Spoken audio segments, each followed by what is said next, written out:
Olá, meu nome é Kaique, eu sou professor e formado em História e hoje eu quero começar com a seguinte pergunta. E se eu te disser que tenho 25 anos de idade e a maioria das canções que ouço são dos anos 1960 e 70?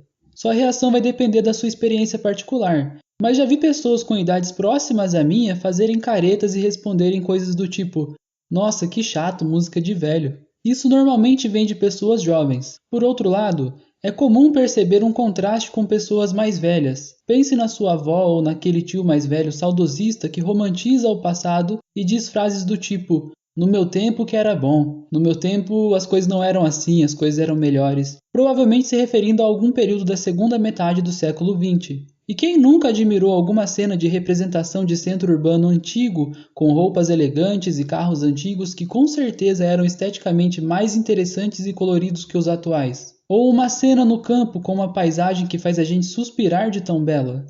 Construímos nossas identidades e preferências nos posicionando e relacionando tempos, comparando, e isso obviamente é feito a partir da perspectiva decorrente da experiência particular, que não é apenas limitada, mas seletiva e subjetiva. O que é considerado um bom período no passado para um, para outro pode não ser. Normal. O importante é saber que a sua visão do passado é sua visão do passado, ou a representação de algum filme, canção, livro de determinado período histórico não é o passado, é um recorte seletivo, afetado pela subjetividade de quem observa e opina. Estevão de Rezende Martins, no Dicionário de Ensino de História, define consciência histórica como, abre aspas, a expressão utilizada para designar a consciência que todo agente racional humano adquire e constrói ao refletir sobre sua vida concreta e sobre sua posição no processo temporal da existência. Fecha aspas, isso está lá na página 55 desse livro. Ou seja, nossas consciências são subjetivas, são nossas, enquanto o passado é inalcançável. Já tratei disso em um episódio aqui do canal, veja o link na descrição. E bem, se estamos falando de avaliações pessoais de produtos relacionados a determinados tempos, é claro que é possível contestar as duas perspectivas mencionadas. Em primeiro lugar, aos que consideram as canções da indústria musical atual superiores às antigas por causa das tecnologias ou simplesmente porque são do presente, eu recomendo conhecer as inacreditáveis obras de arte do rock progressivo do final dos anos 1960 e primeira metade dos 70, como as do Genesis, Yes, Gentle Giant, enfim, sério, experimente ouvir Stagnation do Genesis, uma canção de 1970 que é inacreditável. Provavelmente você não acreditará no que você estará ouvindo. Pelo menos essa foi a minha impressão quando eu ouvi pela primeira vez. Ou o Clube da Esquina, de 1972, um disco brasileiro, e o mesmo vale para filmes. Luzes da Cidade, de 1931, de Chaplin, está entre as mais belas obras de arte da história. A Felicidade Não Se Compra, de 1946, é outro filme imbatível ainda hoje. Além disso, não é incomum um produto antigo ser muito melhor construído e durável que um produto da indústria atual, que fabrica produtos que serão descartados sempre que houver uma atualização. Pesquise sobre obsolescência programada e se surpreenda. Já aos saudosistas que idealizam o passado e sonham com essas cenas de filmes ou cultivam uma memória, cabe lembrar que foi no século XX que ocorreram Primeira e Segunda Guerras Mundiais, que o mundo experimentou décadas de tensão da Guerra Fria, que ainda existiam colônias dominadas por nações europeias na África, que o capitalismo manteve níveis de desigualdade social em todos os lugares em que penetrou, e o Brasil experimentou só na segunda metade do século XX 2 décadas de ditadura que, em seus momentos mais sombrios, chegou a torturar crianças para afetar os pais. Então é preciso perguntar: foi bom onde e para quem? O passado era melhor para quem era miserável? Para quem passava fome? O passado foi bom para quem teve que ir para a guerra e para as viúvas? Mais uma vez, pensamos o tempo a partir de nossas visões de mundo, carregadas de preconceitos. E aqui convém eu compartilhar um relato pessoal com vocês.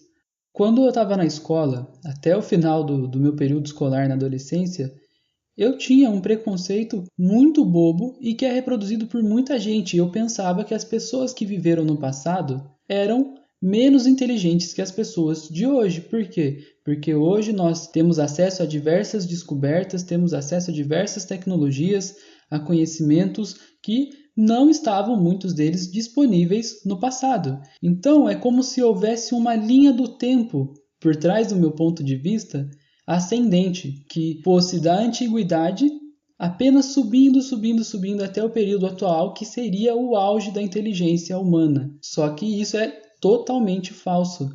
Não existe relação nenhuma entre o tempo e a inteligência das pessoas. Pelo contrário, antigamente existiam pessoas muito mais inteligentes do que hoje. Com certeza existiam. E muitas pessoas hoje, justamente pela facilidade do acesso ao conhecimento e em tempos de inteligência artificial, terceiriza o buscar conhecimento. Acha que já não é mais útil gastar tempo, investir tempo adquirindo conhecimento, fazendo questionamentos, perguntas, se envolvendo em processos complexos de aprendizagem, porque podem simplesmente acessar o Google ou a inteligência artificial para ter as suas respostas. E isso faz com que o desenvolvimento cognitivo fique prejudicado, inclusive a memória e enfim.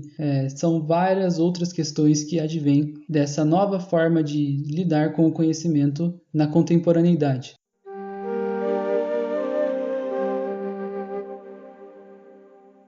O que eu quero enfatizar é que havia uma linha do tempo em direção a um progresso. Essa linha não é natural. Assim como eu tinha essa impressão de que as coisas no futuro seriam melhores, muita gente tem uma linha do tempo que aponta para baixo, se a gente for ilustrar isso de uma maneira didática, que as coisas, conforme o tempo passar, só vão piorar.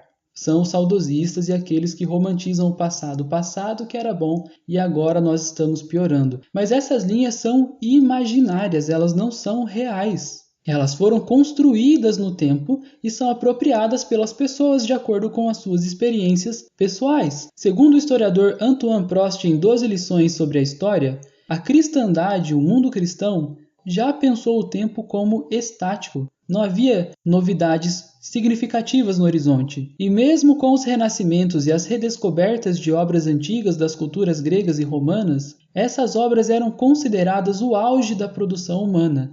Não se pretendia superá-las. É só a partir do século XVI, especialmente com pensadores iluministas e a Revolução Francesa, que é desenvolvida a ideia de progresso, que o futuro será melhor. Você pode conferir isso lá nas páginas 101 e 102. Então essa ideia de um tempo que progride e de que as coisas serão melhores no futuro, ela foi construída também no tempo. E ela foi dominante durante séculos e séculos e séculos até que veio a Primeira Guerra Mundial e as pessoas perceberam que o futuro pode ser pior.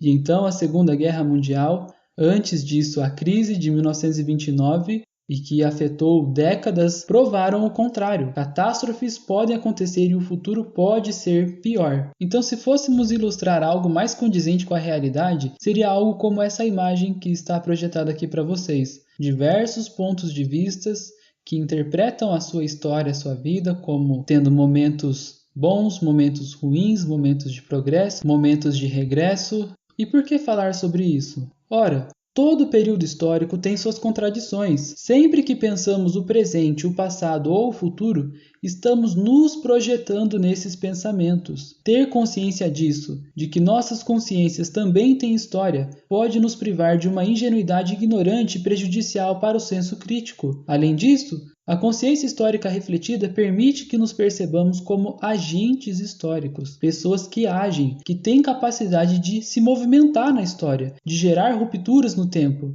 E após esse episódio, espero que você não saia daqui apenas com novas sugestões de canções, de bandas e de filmes, mas que essa relação de tempos que é indispensável que todos nós operamos seja feita por você de modo inteligente. É isso e até a próxima!